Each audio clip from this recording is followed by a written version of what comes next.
เป็นล้านใจฉันก็ไม่ใช่ใครก็แค่คนหนึ่งโลกเราดูช่างกว้างใหญ่ท้องฟ้าดูช่างกว้างไกลเธอแปลกใจบ้างไหมมันเป็นเรื่องบังเอิญหรือตั้งใจเกิดขึ้นจริงๆหรือฝันไปที่เรานั้นได้พบกันที่บนโลกนี้ไม่รู้จะพูดมันอย่างไรหมดทั้งหัวใจที่ฉันมีฉันเชื่อว่าสิ่งนี้คือเรื่องมหัศจรรย์ที่เราได้พบกันคือเรื่องมหัศจรรย์ที่ฉันได้รักเธอคือเรื่องมหัศจรรย์ที่สุดที่ฉันเคยได้เจอ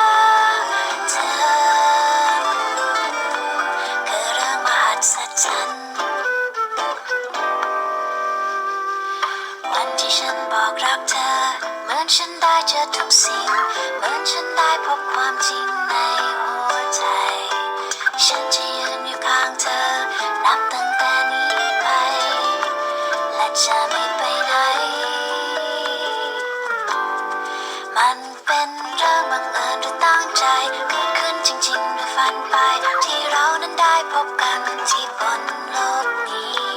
ไม่รู้จะพูดมันอย่างไรหมดทั้งหัวใจที่ฉันมีฉันเชื่อว่าสิ่งนี้คือเรื่องมหัศจรรย์ที่เราได้พบกันคือเรื่องมหัศจรรย์ที่ฉันได้รักเธอคือเรื่องมหัศจรรย์ที่สุดที่ฉันเคยได้เจอเธอคือเรื่องมหัศจรรย์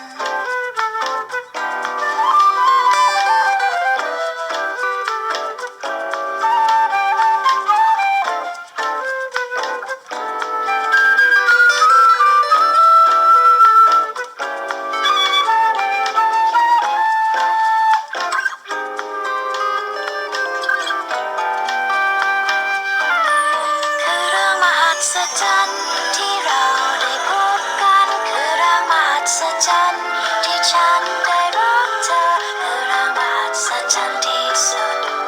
ที่ฉันเคยได้เจอเธอคือเรื่องมหัศจรรย์ที่เราได้พบกันคือเรื่องมหัศจรรย์ที่ฉันได้รักเธอคือเรื่องมหัศจรรย์ที่สุดที่ฉันเคยได้เจอ